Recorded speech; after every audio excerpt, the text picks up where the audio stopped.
Alright guys, so today we're going to be replacing a battery in a 2016 to 2021 Toyota Prius key fob.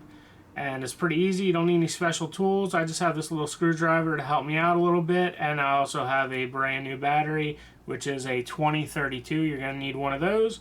Basically there's this little clip on the bottom, you just move it over. That releases a key, which if you didn't know also gets you into the car if your key fob dies.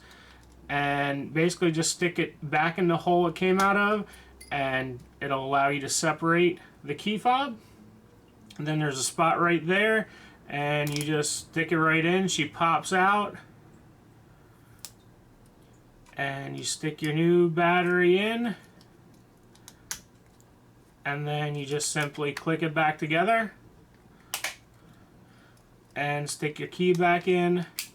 And you have a fresh battery in your key fob for your 2016 to 2021 Prius.